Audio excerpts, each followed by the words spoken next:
Bem-vindos a mais uma edição do nosso podcast Carreira e Negócios, uma série especial sobre crédito e cobrança. Hoje é mais cobrança do que crédito. Eu estou aqui com Guerra. Guerra é host do podcast Contraponto, é diretor comercial e de experiência da Ótima. Muito obrigado, Guerra. Que isso, eu que agradeço. Primeiro é um prazer estar desse lado. Para quem está acostumado a estar do seu lado, né, fazer o bate-papo, fazer as perguntas certas. Agora eu vou sentir qual que é o friozinho da barriga dos convidados. Mas obrigado pela participação aí, pelo espaço. Vou trocar, né? Acho que é isso que importa. Eu diria assim, com quem participa dos dois lados, que ser entrevistado é mais fácil. Você não fica pensando na próxima pergunta, como é que encadeia, como é que faz, não precisa de roteiro, né?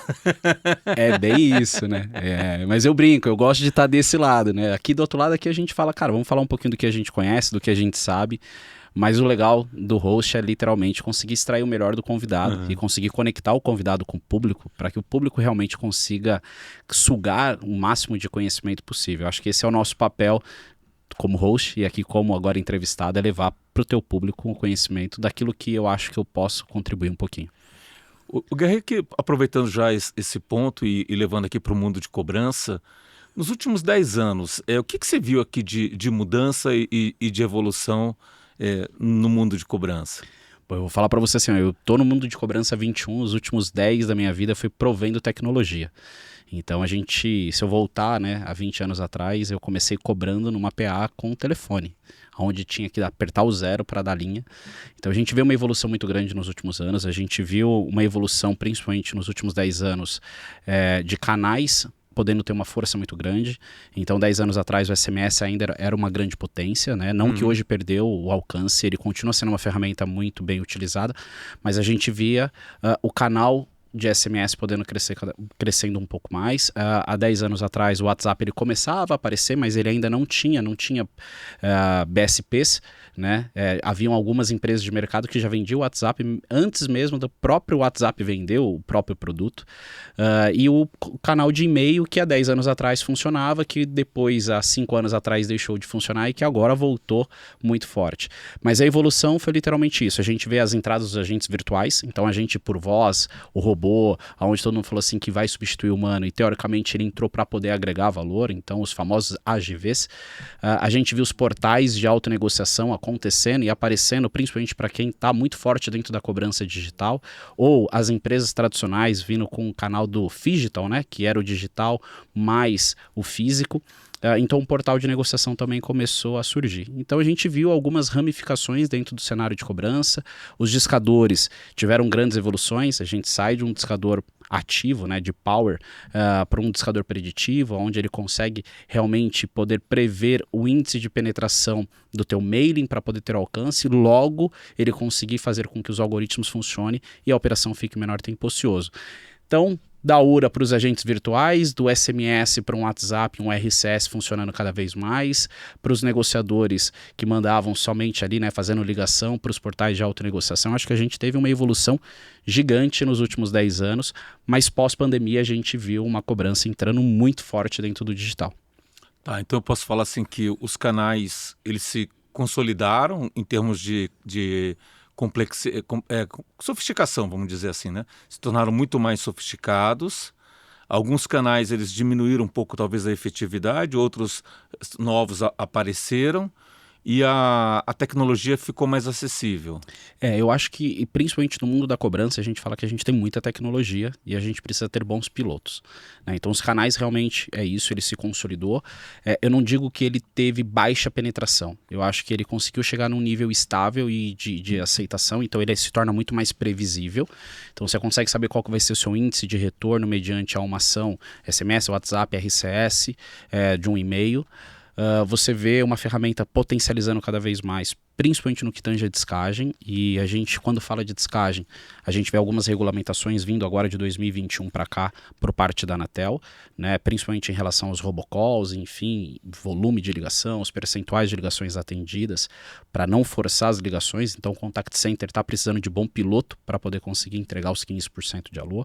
Então a gente vê realmente uma evolução, mas existe um processo que agora tem que trabalhar cada vez mais com inteligência. Então, o papel maior do contact center, das empresas de cobrança, é conseguir saber qual é o perfil do cliente ideal, qual é o canal que ele responde melhor para que você consiga equilibrar custo versus retorno, ou seja, qual é o meu valor do real investido versus o meu real recuperado e fazer essa balança para que na linha final da DRE se torne uma operação financeiramente falando positiva. E a questão da tecnologia, depois vamos entrar na parte digital, mas só para esgotar aqui a questão da tecnologia de call center. Aí eu estou falando de discador, eu estou falando aqui placa de identificação de chamada. Eu sei que teve uma época que assim, você tinha 2 ou 3 discadores que de fato entravam no modo preditivo. O resto não performava razoável, mas não tão bem, no sentido de que cada segundo de ociosidade, se multiplicar por um PA uma operação muito grande, isso aí acaba tendo um efeito multiplicador, né? De lá para cá, mudou esse panorama? Você consegue me atualizar? Olha, realmente mudou. Eu acho que entraram outros discadores, né? A gente, há 10 anos atrás, tinham 2 grandes discadores muito fortes, que aí posso falar os nomes, são Aspect e Altitude. Eram discadores muito bem falados, muito bem conhecidos, mas que eles se tornaram caros. A gente vê hoje já no Brasil com ferramentas de descagens fortes. Hoje eu posso dizer que tem 4 ou 5 grandes empresas que concorrem entre si e estão conseguindo fazer um bom trabalho. Na minha passagem, eu passei pela 3C Plus, que é um discador que fica no interior, né, do Ney Pereira, lá de Guarapuava. Então eu passo por lá, é uma ferramenta que tem um trabalho muito bacana. Então é logo na minha saída da Pontaltec para 3C Plus, isso em meados de 2023. Então eu trago essa ferramenta para dentro do mercado para poder competir com o Olus Calflex, com Aspect, que já estavam navegando muito bem, né? A gente vê a Total IP também trabalhando. Então são algumas ferramentas que o mercado já os conhece, sabe realmente desse trabalho e está realmente buscando ter uma melhor performance. Então a gente vê com ferramentas de identificação de chamada, melhorando os processos de classificador. A gente tinha ainda a questão do free time, né, do 336, que era uma cadência da Anatel, depois mudando para o 030. Então você volta a ter as tonalizações de voz para poder conseguir fazer identificação de caixa postal. Então o mercado de discador ele vem tendo que evoluir cada vez mais, voltar ao processo de utilizar os conceitos de call progress, de como utilizar, de identificação de voz, qualificação de caixa postal. Existe agora, né, a questão do iPhone, que as ligações já caem direto para poder fazer uma identificação de chamada, que é literalmente fazer o reconhecimento e tentar entender do que se trata aquela ligação antes mesmo de tocar. Então o discador ele vem tendo um papel extremamente importante e ele é uma peça fundamental para o segmento, né? Então existe uma evolução, é uma evolução gigante que a gente consegue enxergar, não só no processo de descagem, de evitar a operação ociosa, mas é a maneira com que você vai descar e também conseguir fazer a interpretação dos códigos SIP e também do que está acontecendo no que tange a parte de voz. Tá. E aí, só para ver se mudou, né? O discador para entrar no modo preditivo, qual o tamanho mínimo que eu tenho que ter de PAs na operação? Eu sempre falo que quanto maior for o teu volume de mailing, melhor vai ser o seu processo, com que o processo de descagem vai funcionar. Então, Guerra, enquanto fui gerente de planejamento estratégico, dizia que um discador ele tem que ter minimamente 10 PAs para você conseguir ter a sua plenitude funcionando. Mas isso não impede de você ter 5 operadores e trabalhar dentro do discador. Porém, quanto maior for o volume de operadores logados, com melhor qualidade de mailing, automaticamente a performance dele vai funcionar. Lembrando, quando ele é preditivo, eu tenho que identificar qual é o operador que está ocioso e qual vai ser o volume de ligação que eu tenho que mandar para aquele operador para que ele realmente consiga falar. Então, se eu tenho uma operação com 3 operadores, eu fiz 4 ligações para cada um, eu estou mandando 12 chamadas nesse momento. Se 3 forem atendidas, eu vou deixar 9 no buffer. Ela vai continuar tocando e depois vai dar hang up, porque eu não vou conseguir ter o operador limpo e ele vai excluindo essas chamadas, né? Para quem está acompanhando aqui é mais leigo no assunto, é aquele cara que te liga, toca, você atende e fica no vácuo, né? Exato, literalmente isso, que a gente fala que a ligação cai. Então você fala alô e aí não tem ninguém para poder atender. Quando você tem uma quantidade menor, a tendência é que se você está tendo alto volume de desperdício de ligação, na próxima vez, em vez de mandar 4 ligações, ele vai mandar 2. A operação vai ficar um pouco mais ociosa, então vai demorar mais tempo. Quando ele tiver as ligações atendidas, e aí ele vai tentando. Se a qualidade do mailing for diminuindo, na próxima rodada ele vai tentar aumentar. Então, eu, Guerra, sempre falei que para você trabalhar em cima de um bom preditivo, com 10 PAs ele vai rodar numa qualidade muito melhor do que você usar com abaixo de 5. Tá? Então, aqui é muito de quem pilota. Eu, na minha época, falando aí, meados de 2014, quando eu fui gerente de planejamento, já faz um bom tempo, há 11 anos atrás, a vida me mostrou que trabalhar com operações abaixo de 10 PAs eu não conseguia extrair o melhor do discador. Não quer dizer que o discador não vai entregar, mas aí eu preferia trabalhar num Power, fazendo 4-1, 3-1 e controlando com um time de Control Desk. E aí eu brinco hoje, né, com os Control Desk, que meu time era o cara que ficava pilotando, subiu 3, como é que tá? Olha o índice de abandono, tá abandonando? Manda 2. Depois agora tá ocioso, é tudo automático, aumenta. né? Agora é tudo automático. Né? Até Então, configuração, aqueles troços, é tudo automático, né? Regra de descagem. Hoje tem um resubmit de mailing que eu brinco, né, lá no contraponto, quando eu pego a galera de contra, eu falo, depois que inventaram o resubmit de mailing, para quem não sabe, o resubmit de mailing, eu acabo apagando, né, todo o mailing e subindo novamente. Então, em vez de eu exportar tudo de novo, eu falo assim, a operação tá ociosa, eu vou resubmeter o mailing. Então, tudo aquilo que foi atendido, eu limpo e subo tudo novamente. Aí a regra de descagem, que é o que eu falo assim, telefone é ocupado, eu ligo de quanto em quanto tempo. Telefone só chama. Zerou, aí ele voltou pro mesmo. Aí eu falo assim, tá, e como que tá a penetração no telefone? O cliente tem 4 números. Ficou tocando no primeiro, tentou 3 vezes a cada 10 minutos. Limpou a base, bicho, tu vai voltar de novo, resubmeter o mail, ele vai voltar pro mesmo primeiro número. E os próximos números, como que tá a penetração? Então eu falo que na minha época não tinha o resubmit de mailing, a gente tinha que fazer isso na mão, a gente tinha que limpar mailing, a gente tinha que estudar, a gente tinha que ser muito assertivo na regra de descagem, a gente tinha que definir muito bem as regras de renitência para popular cada vez mais um mailing e conseguir fazer com que a operação não ficasse ociosa, que a gente pudesse ter um melhor volume de alô, logo qualificar mais o nosso CPC, que é o contato com a pessoa certa, e assim obter a melhor forma de recuperação de crédito, que era o volume de acordo. Então, o famoso funil, né? Tentativas, alô, CPC e acordo. Então, aqui, lembrando e revivendo um pouquinho da época de planejamento estratégico. Mas 2 tópicos aqui de estrutura, a gente vai para o digital. Número de linhas por operador ainda é um ponto importante? Como é que está hoje? Não, hoje a gente, como eu falei, né? Hoje já não é mais uma premissa. A gente antes muito, a quantidade de X contas por operador é o que vai fazer a conta virar. Não. A gente tem muita ferramenta, muita tecnologia, muito agente virtual rodando em paralelo, gerando muito negócio, muito direcionamento para portal.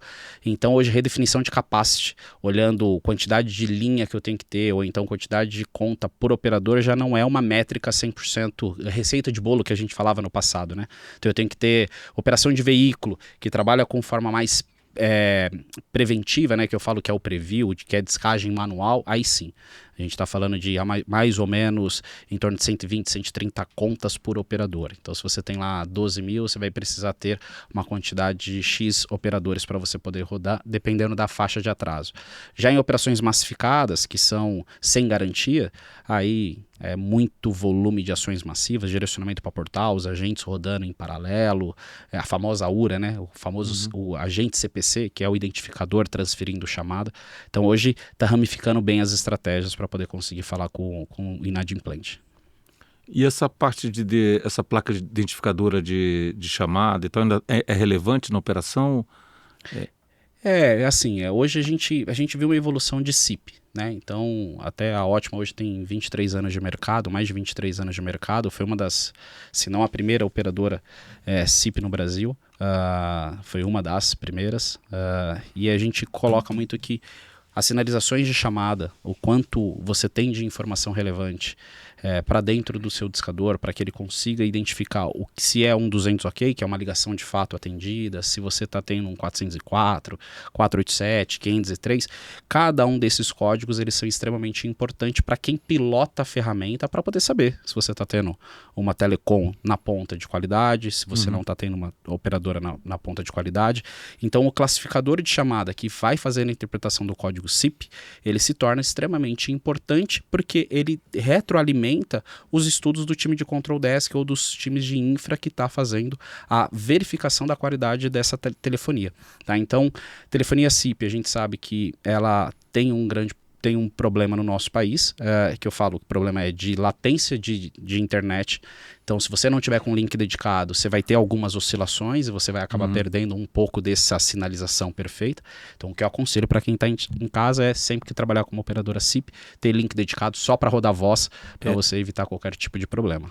E para quem está acompanhando aqui, esse SIP é diferente de quando você tem um telefone, a linha, chega o fio da linha na sua casa, que é aquele número. Hoje, a maioria, essas operações de fibra, que você compra fibra, já é tudo SIP também, né? Hoje... Na verdade, ninguém mais tem telefone fixo em casa, né? Tá acabando, né? Esses dias eu até brinquei, falei, poxa, e o telefone fixo, que na minha época era o grande barato, né?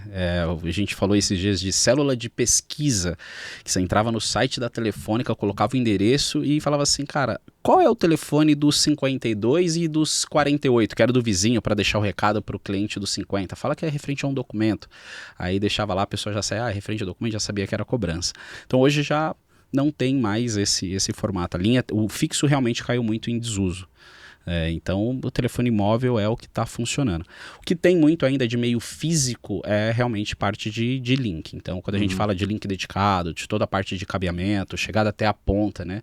É um famoso LAN-to-LAN, de ponta a ponta conectado, aí a gente acaba tendo. É um assunto um pouco mais técnico, né? Mas seriam conexões diretas entre operadora e empresa, sem nenhum tipo de desvio. Aí você vai estar trabalhando em alta performance, porque é isso que a gente precisa. É muito volume de chamada, é um volume de ligações realmente muito alta rodando, e qualquer interferência com que você tem, ele vai fazer com que os códigos SIPs, as identificações ou até a qualidade de áudio, para você poder transferir uma chamada ou não, ela pode aferir. Aí isso vai mexer diretamente no classificador de chamada. Então, quando eu ligo e você fala alô, e se eu tiver uma interferência, e se eu não interpretar que isso é um humano, eu vou dropar a chamada e eu acabo perdendo uma possibilidade de contato com a pessoa certa. E já que a gente está falando aqui de cobrança e de crédito, eu já fiz modelo de crédito que ter telefone fixo explicava risco, ou pelo menos capacidade de pagamento, né? Então... capacidade de pagamento, são outras épocas. Tudo muda muito rápido, né? Eu acho que quando a gente fala de modelo de crédito, motor de crédito, hoje no cenário com que a gente está falando de pessoa física, a cada 10, de 7 indo para 8 estão inadimplente, com toda certeza não vai ser só mais o score, né? Vai olhar muito a parte de comportamento. Se você está falando de uma questão de linha fixa e linha móvel, quando as pessoas se tinham lá atrás, hoje com toda certeza seria uma variável extremamente importante. Mas eu olho que a parte de comportamento é o que os grandes motores estão fazendo. E a gente vem conversando com muita gente, olhando, cara, eu tenho até 60 variáveis para eu poder tomar uma decisão se eu concedo ou não o crédito. E em contrapartida a gente vê uma expectativa muito grande para 2026 do crédito muito forte, né? Então assim, é um ano que as pessoas vêem muita oportunidade de crédito, mas a pergunta que se faz é, a quem conceder o crédito? Né? O crédito todo mundo quer ceder, mas quem? Qual vai ser a pessoa? Quem vai me evitar um risco de inadimplência? Então esse eu acho que é o grande desafio para quem está na mesa de crédito hoje em dia. Como eu sempre tive do lado de cobrança, sempre fui o patinho feio da turma, agora eu falo que a cobrança é o novo começo. Principalmente quando a gente fala de alguns produtos como serviço, tratar bem esse cliente, ter uma boa experiência, né? Fazer um atendimento hiper personalizado, faz com que esse cliente volte a utilizar o crédito. Então, nessa briga com que a gente tem hoje em dia em relação a crédito, cobrança e ao mercado de concorrência, o trabalho muito bem feito na cobrança faz com que esse cliente volta e tenha uma boa utilização novamente, buscar o crédito nessa instituição financeira, enfim. Se a cobrança não for bem-vinda, se realmente for na minha época, quando eu comecei lá em 2004, mais ou menos, 2005, essa pessoa não vai querer mais ter vínculo com esse banco. Eu brinco, falo que eu sou hoje um cliente e eu tenho um banco que eu não teria nenhum tipo de relacionamento com ele. Porém, vou ter que aturá-lo por 30 anos, que é o financiamento imobiliário com que eu tenho na minha casa. É uma experiência não satisfatória. E aí eu coloco e brinco com todo mundo, que quem me acompanha lá no podcast sabe, que eu tenho o vencimento da minha casa, vence dia 27 e eu pago todo dia 5. Então, toda vez do dia 27 até o dia 5, no dia 30 começam as ligações, mas são todos os meses. E aí eu falo, cara, 36 anos vocês vão me cobrar? Aí todo mundo fala, mas por que você não muda a data? Eu falei, já viu qual é a burocracia com que eu tenho para mudar a data de financiamento imobiliário? Então, é isso que eu falo que é a experiência do cliente. Mas aí uma dica, acompanha a taxa de juros, agora não faz sentido, mas daqui a pouco você já faz uma portabilidade. Não sei qual Exatamente. banco que é, mas já faz a portabilidade. Quando fizer a portabilidade, negocia a data de pagamento. Eu não falo o nome do banco, mas eu falo que é o banco do foguinho. Aí cada um utiliza as boas imaginações para poder entender, mas é um grande banco. Então eu tenho esse tipo de situação que eu falo que é uma experiência, né? Então hoje a gente vive um cenário que as pessoas buscam comodidade, conveniência. Então, quando você começa inconveniente, logo a experiência e a retomada para a linha do crédito ou de conceder, de captar esse serviço novamente, ela não vai ser benéfica. Mas a gente tá brincando aqui, mas é sério, assim. Acho que todo mundo que pega crédito e imobiliário deveria colocar isso na agenda. Porque quando você pega o crédito imobiliário, você amarra uma taxa de juros, dependendo da condição. Agora está péssimo. Mas assim, dependendo da condição de mercado, você consegue renegociar, repactuar, fazer uma portabilidade, né? Não é nem atrasar nem nada. Troca de banco, ver qual banco oferece a melhor condição e normalmente você vai ter uma parcela mais barata, né? Exatamente. E assim, eu falo que não me cobram juros porque me isentam os juros. Mas é um incômodo. É o incômodo de você receber ligações, inúmeras ligações, né? Além das ações com que você tem, mas existe um comportamento. Eu, enquanto estive do lado dos bancos, isso em 2013, eu já não fazia distribuição de títulos para cobrança, literalmente quando era um cliente que estava e eu já sabia o comportamento desse cliente. Então esse cliente, a parcela dele vencia dia 15, se ele era um bom pagador na data do dia 20, eu só fazia a distribuição dessa conta na data do dia 22. Por quê? Porque eu tenho 2 dias de compensação bancária. Então eu fazia o acompanhamento. Então esse cliente ele ficava num cenário lá, eu classificava ele como quarentena, mas não era 40 dias, mas era marcado como quarentena e eu segurava ele até a data que eu sabia que ele efetuava o pagamento. Se ele não efetuasse o pagamento, nessa pós 7 dias eu fazia a distribuição, mas ele era um devedor que, entre aspas, não era um devedor porque ele queria, porque a data de vencimento não funcionava da melhor maneira possível. Então, isso eu já fazia em 2013. Hoje a gente está falando que, passado praticamente 12, 13 anos, as coisas ainda tem algumas instituições que ainda não conseguem segurar e conseguem identificar esse perfil de cliente. E às vezes o sistema que ela usa é o mesmo, então... Literalmente. Então a restrição continua mesmo. Exato. Bom, falamos bastante aqui da cobrança e da parte de infra, de call center e tudo mais. E digital, como é que está? O que você está vendo e o que você prevê assim, de futuro? Eu vejo que a gente tem uma questão do comportamento, né? O comportamento humano hoje, todo mundo fala que é digital, né? Mas as pessoas ainda colocam na cabeça que os 50 a mais não é digital. E a gente vê grandes cases de bancos aí falando que as pessoas acima de 50 anos, 75% do crédito concedido por um grande banco, que é o Banco Mercantil, isso é um case da própria Meta, foi feito 75% foi feito via WhatsApp. E a gente está falando de pessoas acima de 50 anos. Então, cada vez mais a digitalização dentro do cenário de cobrança ela vai acontecendo. Mas eu não entendo que vai morrer o contato humano via telefone. Porque quando a gente tem um problema, a gente precisa falar com pessoas, né? Então, a gente vai ter a inteligência artificial, ela ajuda muito o cenário, ela não vai substituir o humano. Eu acho que cada vez mais situações específicas e especialistas vão existir para poder fazer a tratativa daquilo com que você não tem, de entendimento pela essa camada.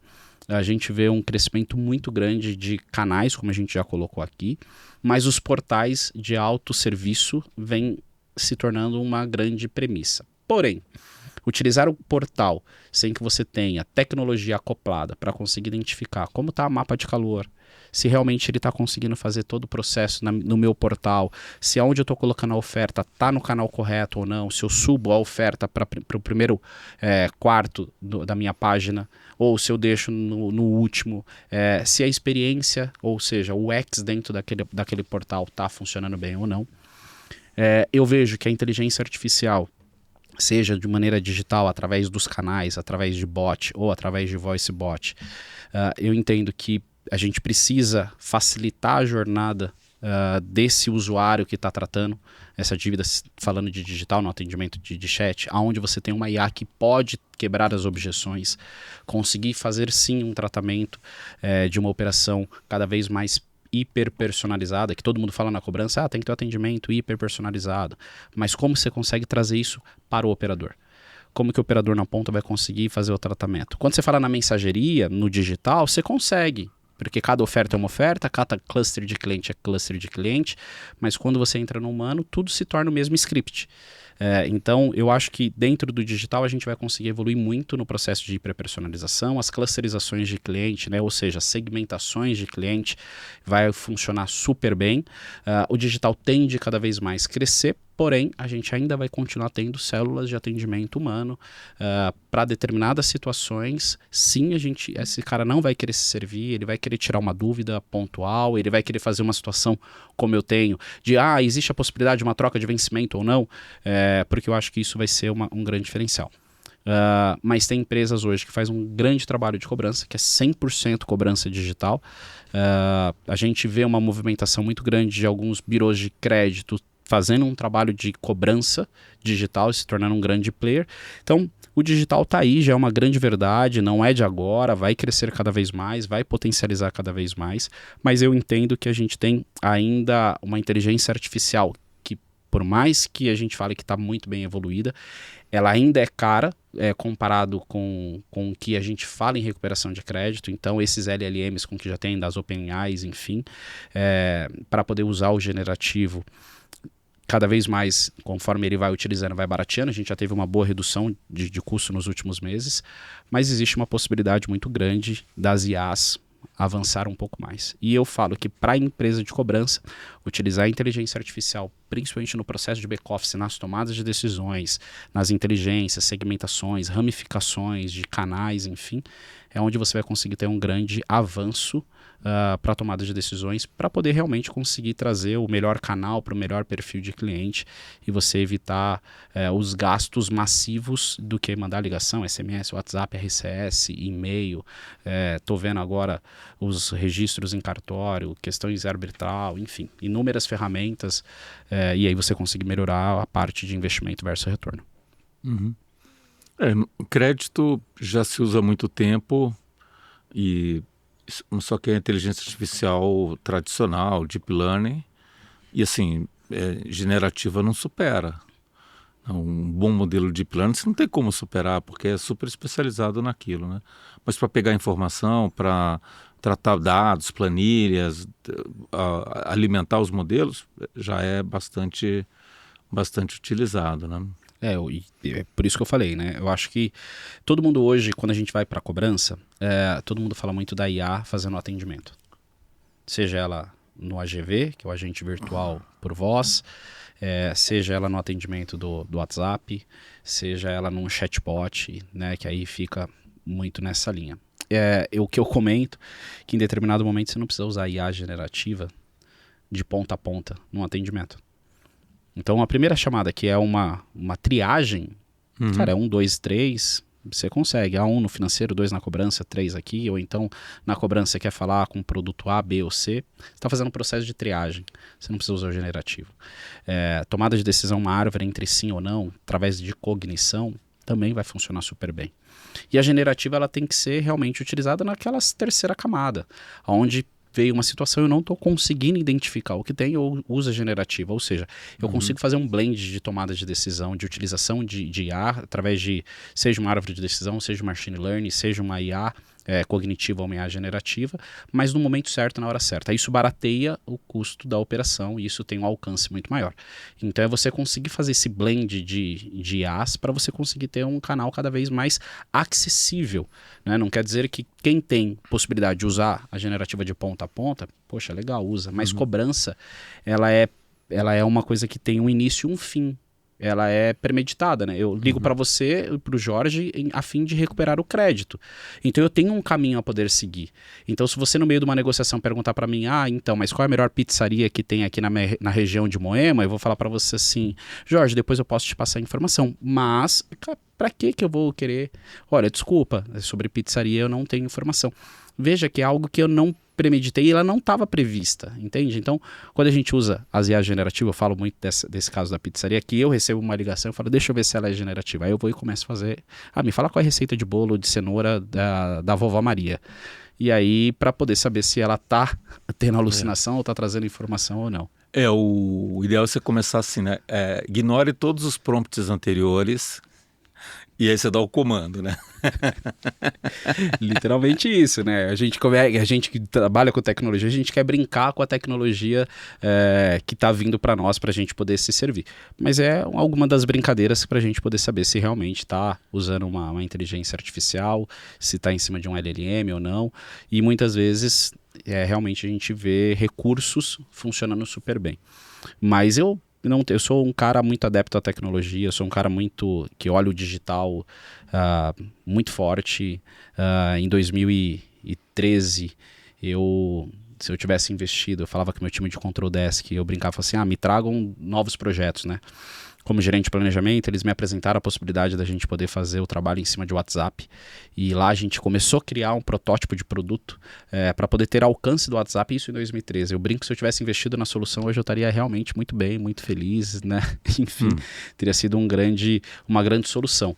Mas em 2013 eu já pensava muito no que seria o digital, de que forma, né? Enquanto eu trabalhei no Banco Carrefour, eu pensava muito de que maneira que eu consigo tirar o cliente que quer efetuar o pagamento da fatura da fila do caixa para ele poder se autosservir, né? Ter um totem de negociação, enfim, tirar ele daquela situação porque a experiência dele não seria uma boa experiência.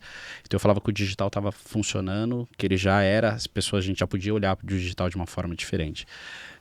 Então eu acho que daqui para frente é fazer com que a cobrança se digitalize cada vez mais, mas a gente só tem que tomar um grande cuidado, que é não esquecer que o analógico funciona, que a voz ainda funciona, que as pessoas ainda querem falar com pessoas, que a recuperação de crédito ela não é o fim da jornada como era no passado, hoje ela é o recomeço, que aquela pessoa que está inadimplente, ela não está devendo porque ela quer, ela está devendo porque realmente aconteceu e teve um desvio, mas ninguém quer ficar devendo, por mais que hoje seja, entre aspas, comum, mas não é o que ela espera. Então eu entendo que você dar possibilidades para o teu cliente, seja ele ser autosserviço, seja ele buscar você no canal que for, e você conseguir digitalizar o processo, vai funcionar. Mas não esqueça que você vai ter que precisar ter bons especialistas na ponta, caso esse cliente queira falar com você via telefone. E só voltando para o ponto do canal tradicional, eu tenho contra-exemplo. É uma operação, uma fintech, financia infoprodutor, e a operação de cobrança deles toda era usando o WhatsApp. Até tinha PA, mas os PAs eles eram mais receptivos do que o tradicional. A gente montou uma operação de cobrança tradicional. Discador, logicamente, não é de primeira linha, porque não chegava, até chegou próximo de 10 PAs. E assim, impacto, cobrança digital continuou sendo a mais relevante, acho que 80% da cobrança vinha do digital, mas só o braço de cobrança tradicional melhorou 8 pontos percentuais no EFIC de cobrança, né? Então, assim, sempre tem grana na mesa. Você melhora até a cobrança digital, quando você tem intensidade em vários canais, né? E assim, né, a gente também tem que lembrar, Jorge, que a cobrança é quando você tem uma primeira faixa de atraso, as primeiras ali até 60 dias, 90 dias, que é uma dívida um pouco mais recente. Você tem um cadastro desse cliente, deveria ter, né? Melhor, você deveria ter as contas muito mais bem localizadas, né? Então tem um trabalho de qualificação de base. Então hoje a gente tem inúmeras, no formato da concessão de crédito, hoje quando a gente fala de CPF telefone, tem uma tecnologia da GSMA que é o Open Gateway. Então você consegue hoje fazer o CPF e saber se aquele telefone que está sendo colocado no cadastro de fato é do Jorge ou do Guerra, né? Então a gente tem essa informação para que o seu cadastro esteja cada vez mais completo, porque amanhã ou depois, numa situação de inadimplência, você consiga estar falando com a pessoa no canal correto. Só que a gente sabe que ao longo do tempo, principalmente no Brasil, que ainda tem um alto volume de telefone pré-pago, a gente vai perdendo, esse número deixa de existir, e o cadastro do cliente inadimplente, ele passa a ter um CPF para 4 números de telefone. E aí o processo da localização se torna cada vez mais difícil. Então, como qualificar essa base para poder melhorar, muitas vezes faz com que a gente tenha que fazer algumas manobras. Então, trabalhar muito bem a qualificação de base, saber se de fato é importante você fazer o enriquecimento de dados ou não em cima de um birô de contato, para você conseguir ter um pouco mais de efetividade. Quando a gente fala na cobrança que existe uma estratégia comum, né, de que fazer o processo de cessão de carteira, ou seja, vender títulos, né, para empresas que têm securitizadas, que vai comprar parte da tua carteira, onde ela vai investir. Então, para você, aquilo que já foi provisionado como perda, como banco, isso entra como lucro. Porém, para aquela empresa, ela vai ter um valor a ser recuperado. Então, ela tem uma jornada ainda. Então, ela sabe que o processo de localização dela vai ser ruim. Essa dívida, quando ela é terceirizada, provavelmente, não é que ela não é aderente ao digital, mas ela tem uma dificuldade maior dentro do digital. Porque a pessoa deve para a instituição A e você está cobrando em nome de B falando de A. E a pessoa ainda tem dúvidas. Mas como assim? Como funciona? Então, nesse cenário, você vai ter que ter um atendente, um especialista, para ele poder conseguir te esclarecer algumas coisas. Então, tudo vai depender do papel, do perfil de cliente, para você conseguir fazer cada vez mais com que a digitalização aconteça, né? Então, a gente tem muita coisa para poder evoluir ainda e fazer com que realmente cada vez mais o nosso processo de cobrança digital ou humano, ele evolua, tá? E quando a gente fala de humano, utilizando tecnologia, a gente usa muito o processo de Speak Analytics. Então, é literalmente saber o que esses operadores estão falando, como que eles estão falando, quais são os pontos positivos com que tem. Dentro daquilo que você colocou, saiu-se, né? Hoje já não tem uma célula de monitoria gigante, então você utiliza muito Speak Analytics, porque é injusto no processo lá na minha época, onde você tinha um operador que ele era monitorado em 4 ligações ao mês, onde ele faz 120 ligações por dia, em 4 ligações eu falar se ele foi bem ou não foi bem. Então, de fato, não existe coerência. Então, hoje o Speak Analytics já traz isso para você. Se ele está dentro ou fora daquilo que é esperado, se está dentro ou fora do processo de argumentação, sondagem ou fechamento, aonde está o erro. E logo, com consequência, tu consegue tratar de fato aonde está tendo o erro, aonde está o desencaixe dentro daquilo que tu espera, para que você consiga obter uma melhor recuperação e qualificar cada vez mais esse operador. Então, acho que a tecnologia está em tudo quanto é lugar, a gente vem evoluindo muito, a gente vem falando muito sobre isso, e o Speak Analytics é uma das ferramentas que entrou, facilita muito com que o operador deixe de ser avaliado por 4 ligações e que os monitores de qualidade trabalham muito mais num processo de reciclagem, de qualificação, para que ele consiga ter um melhor alcance, melhor recuperação de crédito. E o custo dessa operação baixou demais, porque antigamente você tinha um custo de armazenamento, não tinha tecnologia para fazer a transcrição, né? Então... a gente vê que tudo, né, a gente fala sobre custo, né? A gente vê que o processo de Speak Analytics, quando a gente fala de transcrição, hoje a gente tem isso muito acoplado no fornecedor. Então, já o próprio fornecedor, ele fala quais são as ligações, qual o volume de ligação que tem, ele já prevê esse tipo de custo quando ele vai te trazer essa solução. Então, eu já trago algo pronto para que você saiba qual que vai ser o seu custo previsível. Lá no passado, quando a gente falava de ligação, enfim, de armazenar as ligações durante 5 anos, em determinado momento a gente tinha que transferir isso para as fitas, enfim, que ainda funciona, que é uma boa prática, porque é uma exigência dos próprios credores que te contratam, ainda existe esse processo, tá? Mas no Speak Analytics a gente já tem isso acoplado dentro da solução que traz a ferramenta já pronta, mediante ao volume de ligação que você está prevendo em conseguir ter as informações para poder fazer as análises corretas. E aí, falando ainda na parte de infraestrutura, quais são as métricas que você olha para entender se está indo tudo bem com a infra? Depende, vai depender de que tipo de serviço, né? Então, vamos falar sobre telecom. Se eu falar em telefonia, eu vou ter que olhar como que eu tô. Primeiro, índice de fazer as análises necessárias do meu link. Se realmente meu link está funcionando bem ou não está funcionando bem. Então, aqui é o primeiro indicador que eu vou olhar de infraestrutura. Segundo passo, eu vou analisar como que tá as minhas sinalizações de telefonia. Então, se a minha parte de link dedicado está funcionando super bem, eu vou olhar para a parte de discador. Dentro do discador, sinalizações. Então, como que está meu volume de 503, que é quando eu tento discar e não está tendo canal para o lado da operadora. É onde a operadora fala, opa, eu não tenho canal para poder completar a chamada. Logo, pode ser que ela ocupou todo o teu range e eu preciso utilizar uma segunda operadora. Então, é um outro cenário. Terceiro ponto, quando a gente vai falar de infra, eu vou falar em parte de processamento de informação. Vou fazer um carregamento de um mailing para poder fazer um disparo de SMS. Né? Então eu vou lá e vou colocar 1 milhão de disparos. Será que o meu fornecedor do outro lado está conseguindo fazer o índice de processamento de forma correta? Quando eu vou fazer o processo de enriquecimento ou qualificação de base, em quanto tempo esse fornecedor está me devolvendo? Então tudo vai depender para cada uma das verticais ou cada uma das variáveis com que você vai querer medir. Tá?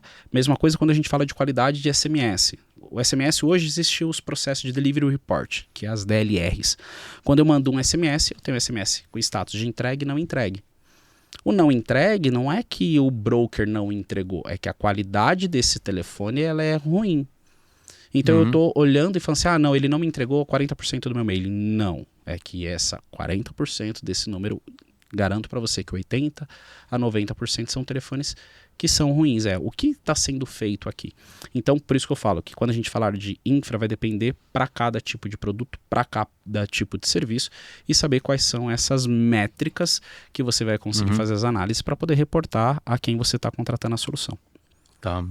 Então, no fundo, algumas das próprias métricas do funil de cobrança já indicam que o problema pode estar na infra e aí você depois vai ter outras métricas bem específicas de infra para entender, né? Total. Quando a gente vai falar no discador, você vai ter toda a parte do daily operacional. Então, você tem quantidade de tentativas, alô, e você tem todas as outras sinalizações. Se essas outras sinalizações elas estão tendo um desvio fora do comum, ela é uma das premissas com que você pode estar tendo algum tipo de problema de infraestrutura no que tange a parte de telefonia, e aí você precisa atuar rapidamente. Então, diminuir o seu volume de alô e o comportamento das outras sinalizações está aumentando, alguma coisa acontece. Quando a gente teve agora a mudança do iPhone em relação à caixa postal, você teve um volume muito grande de aumento de caixa postal, certo? E também um volume muito grande de ligação sendo transferida para a operação de ligação muda. Então, foram 2 sinais. Essa ligação muda é que, teoricamente, a identificação da tonalidade de voz não estava sendo percebido que era uma máquina. Então, isso passava direto para a operadora. E quando entra para o operador, a ligação já está muda.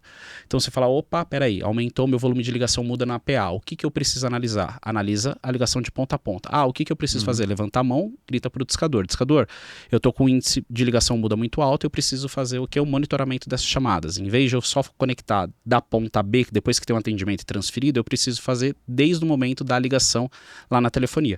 E aí você vai conseguir fazer todo o processo de monitoramento para identificar o que pode ter acontecido. Aí você vai identificar o gap, pega esse áudio, direciona lá pro teu discador, fala, olha, esse tipo de ligação está sendo migrada, a gente precisa equalizar a nossa sinalização aqui, ou então a forma do seu classificador de chamada para esse tipo de ligação aqui não ser transferida, porque isso é caixa postal.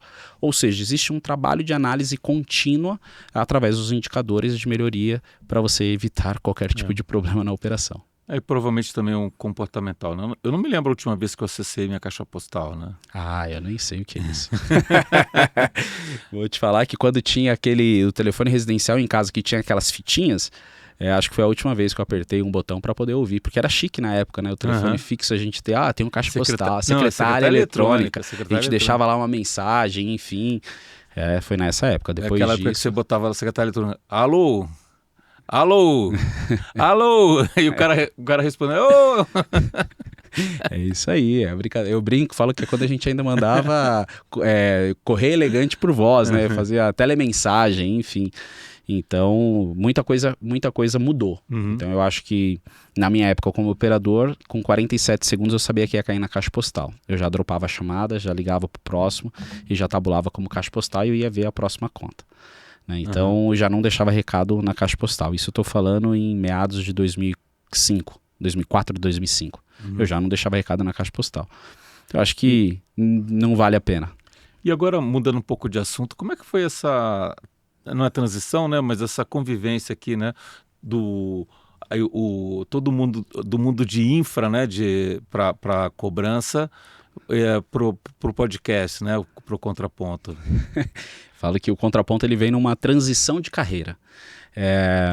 Eu saio do mundo de call center especificamente em 2016.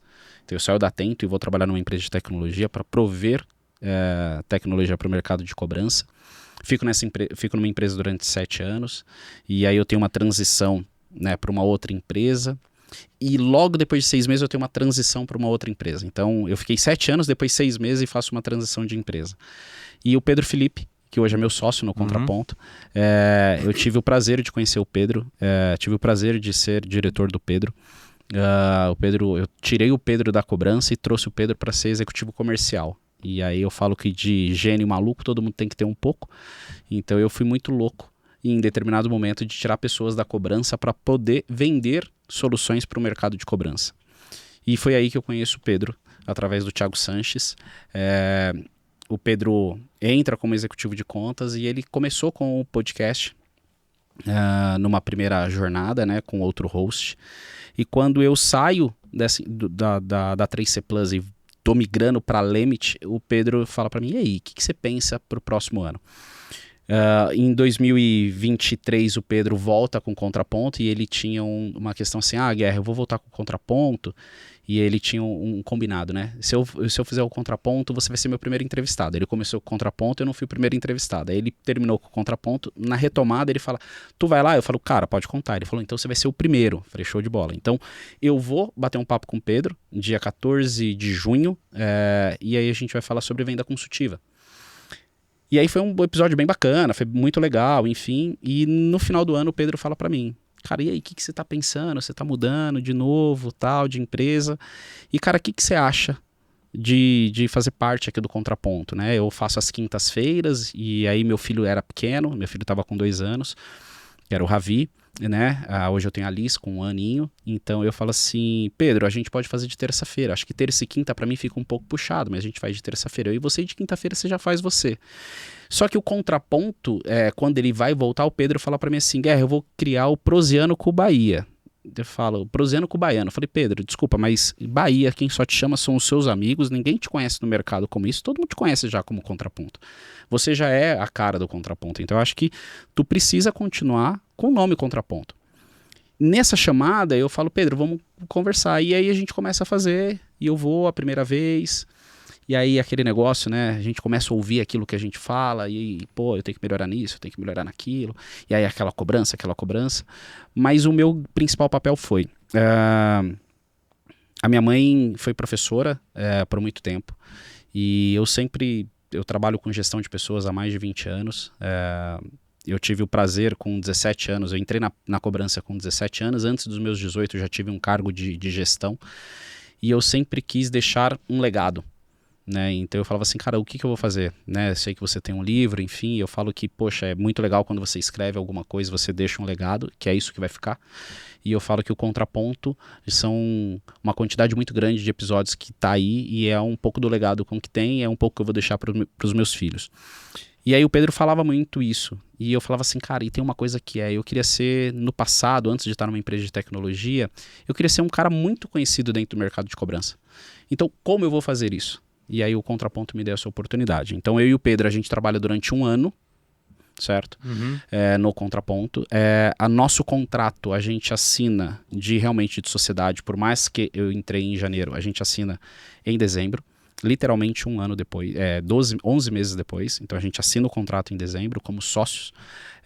E existe uma mudança que eu falo pro Pedro, tu quer viver disso? Ou quer fazer disso daqui um hobby? Então a gente tem uma mudança um pouco no que é o processo de gestão do Contraponto. Então o Contraponto deixou de ser um sonho.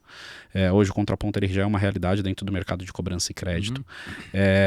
A gente teve uma mudança muito grande, né? O Contraponto ele começou somente como um podcast, depois começamos com um encontro numa pizzaria com 6 pessoas.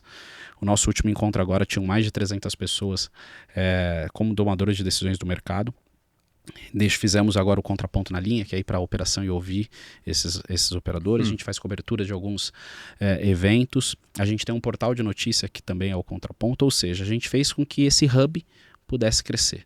Mas literalmente o que me fez querer ir foi olhar para minha mãe e saber que a minha mãe deixou um legado na vida de várias pessoas e que eu acho que eu poderia deixar alguma coisa, assim como ela deixou durante toda a trajetória. Então foi, acho que meio que uma herança aí que minha mãe deixou para mim de poder contribuir com as pessoas, de poder levar conhecimento de alguma forma, seja através de perguntas certas para que os entrevistados consigam responder e a gente conectar, né, esse conhecimento com as pessoas que estão nos seguindo, até porque quem acessa o YouTube toda terça e quinta, 8 horas da noite, para poder estar ao vivo ali, tem que gostar muito de cobrança e de crédito para poder estar ali ao vivo com a gente. E graças a Deus a gente está conseguindo ter uma audiência muito bacana. Nessa linha, assim, vamos pegar assim, um executivo sênior de crédito, cobrança, que queira se posicionar no mundo digital, ganhar mais autoridade e tudo. Que roteiro você sugeriria para essa pessoa para ganhar essa notoriedade? Qual seria a tua sugestão de caminho das pedras? É muito difícil, né, a gente poder sugerir alguma coisa, mas vou falar um pouco com a minha experiência. Eu acho que tem algumas formas da gente poder conseguir ter um bom posicionamento de marca pessoal, vamos colocar assim, se é um executivo que queira realmente usar um pouco mais o digital. Eu parto muito do princípio que tu tem que falar um pouco de quem você é, o que você faz, né, e como você faz, o que você faz e como você entrega, né, o que você realmente consegue levar de valor. Então existe um posicionamento de marca que é o que eu procuro estudar muito junto com o Pedro, é como que a gente vai nos posicionar perante o mercado. Eu acho que os canais estão aí, tem muito podcast, tem uma maneira de você também, com o LinkedIn, é uma rede muito bem, tem que ser muito bem utilizada. Tá todo mundo muito acostumado a ter um posicionamento dentro do Instagram. O meu forte não é o Instagram, nem o meu, nem o do Pedro, é um canal importante, mas eu acho que o LinkedIn é onde está a rede do meu público, é onde são as pessoas. Então ali tem maneiras de você escrever artigos, de você ter blogs, você consegue fazer parcerias, está participando de alguns podcasts, assim como o teu, assim como o do Contraponto, assim como tem outros aí de mercado, que vai dar uma notoriedade para você. Mas antes de tudo é você se tornar especialista em um determinado tema. Né? Então quem faz tudo acaba não fazendo nada, senão tu acaba se tornando um verdadeiro pato, né? Eu falo que não anda bem, não nada bem, não voa bem, então eu acho que tem uma maneira de você tentar se posicionar da melhor forma possível. Então utilize muito as suas redes sociais, utilize muito as redes onde estão o seu público-alvo, tenha sim um bom engajamento, saiba utilizar muito bem o seu posicionamento. Então para isso é importante sim você saber fazer um bom posicionamento da tua marca, seja a sua marca pessoal, seja a sua marca de um possível canal, algo do tipo. O que eu falo que mudou muito dentro do Contraponto foi esse posicionamento. A gente mudou literalmente o nosso posicionamento, a maneira com que a gente se porta dentro do mercado, o tamanho da nossa relevância. Então, o Contraponto se transformou numa parte, nosso grande propósito é conteúdo. Então, eu preciso gerar conteúdo relevante e fazer conexões genuínas. Quando eu falo levar conteúdo, eu preciso muito explorar o que nós fazemos. Não é provar o que eu faço e nem muito bem falar quem eu sou. Quando eu tenho especialistas em assuntos, eu falo muito quem eu sou, eu falo o que faço, mas eu provo com toda a força aquilo que eu estou fazendo. Então, para quem tem situações, um exemplo que é um empresário, e aí eu vou falar como posicionamento de Ótima. O posicionamento da Ótima, eu falo muito mais, eu comprovo aquilo que eu faço. É diferente, porque eu sou uma empresa que eu preciso provar para o meu cliente que aquilo que eu estou fazendo, que os meus cases funcionam. Já no cenário inverso, se eu sou o Contraponto, eu vou prover conteúdo. Então eu tenho que mostrar muito o que a gente faz, entende? Eu não preciso comprovar, eu tenho que mostrar o que nós fazemos. Então esse posicionamento de marca são 3 coisas que eu falo para as pessoas. Fale quem você é, o que você faz e comprove aquilo que você faz. Eu acho que esse é a grande dica que eu dou para as pessoas, seja na sua rede, né? Eu, Guerra, não utilizo o Instagram como minha principal conexão entre o meu público. Eu vou utilizar muito mais o meu LinkedIn, que é onde eu acho que está o meu público seleto. Mas é o Guerra. Aí eu acho que cada um sabe aonde o teu canal, o teu público está situado para você poder conseguir explorar. E no seu caso específico, o quanto que isso impactou a tua atividade como diretor comercial? Na verdade, eu acho que isso ajudou, né? Eu acho que, para mim, como diretor, ter um relacionamento muito forte, muito próximo das pessoas com que estão ali, são tomadores de decisões, são amigos que eu fiz ao longo da minha carreira, que hoje eu recebo no podcast, são novos amigos que eu estou me relacionando. Para mim foi muito bacana. Eu acho que existiu um valor muito forte, a chegada do Contraponto na minha vida pessoal. Eu falo que eu faço o contraponto porque realmente eu gosto disso, eu gosto de levar e tentar explorar cada vez mais o meu entrevistado para que ele se sinta muito confortável em conseguir falar com o meu público e, querendo ou não, é uma forma da gente conseguir fazer network, né? Então, aqui, o que a gente está tendo aqui é uma troca muito genuína. Daqui sai o contato do Jorge com o Guerra, as trocas, né? Então, a gente sabe um pouco do que cada um faz, isso facilita muito. Então, não é só um interesse no financeiro, porque eu vou ter relacionamento com as pessoas, vou conseguir vender alguma coisa. Não, a conexão ela acontece. Tanto quando a gente promove um encontro, é ali que é onde os negócios vão acontecer. São mais de 2,5 bi de negócios gerados dentro do encontro. Então, a gente fica muito tranquilo em querer fazer oportunidades de negócio. O meu papel é se relacionar, é construir amigos, é fazer network, é trocar, é bater papo, é depois a gente poder tomar um café. E isso daí é o que vai ficar. Então, para mim, ajuda muito no que tange a parte de relacionamento, porque se não fosse contraponto, eu não conseguiria falar com grandes executivos, teria uma dificuldade um pouco maior. E o mais legal são quando esses grandes executivos te assistem. E aí te encontram numa feira e falam assim, caracas, Guerra, como que é? Que maluco te ver no YouTube te encontrar aqui. Aí eu olho pra cara do cara e falo, pô, bicho, não acredito. E aí é um caso do Felipe, que hoje é superintendente de risco do Banco da Ecoval. Eu falo, pô, Felipe, cara, eu sempre fui seu fã, um garotinho que ficava te admirando na época de HSBC e tu falar um negócio desse. Ele, cara, eu que sou seu fã. Então, isso pra mim, eu acho que não tem coisa que pague. Então eu brinco com ele e falo, cara, eu fico até sem graça e sem jeito. E eu, então, quando você entra dentro de um call center e o operador olha pra cá, pô, tu é o Guerra? Cara, pô, tô te assistindo. Você fala, o meu propósito está sendo alcançado, que é fazer com que o mercado de cobrança seja cada vez mais valorizado. Então, para mim é isso, eu acho que ajuda muito relações, conexões, network, mas a gente poder prover conhecimento para a galera é o maior e o mais prazeroso de tudo. Muito bom. E aqui todo mundo que vem no podcast ganha um presente, né? Esse daqui é o meu último livro que eu publiquei. É um livro em coautoria, falando aqui um pouco sobre propósito. Nada foi em vão, né? Cara, obrigado. E literalmente, né? Nada foi em vão. É aquilo que eu estava falando para você de legado. Quando a gente coloca de propósito, resiliência, é o poder de recomeçar. Eu acho que isso aqui tem muito a ver com o meu momento. Então, obrigado pelo presente. Estou realmente muito, muito feliz de ter vindo aqui, de ter batido um papo, de ter sido convidado por você. E conte comigo com tudo que a gente pudesse ajudar. Eu acho que é isso que importa. E já estendo o convite para você poder também ir lá no Contraponto e a gente bater um papo. Vamos sim. Muito bom. E você que está acompanhando aqui essa edição aqui do Carreira e Negócios, focada dessa vez em cobrança e crédito, né?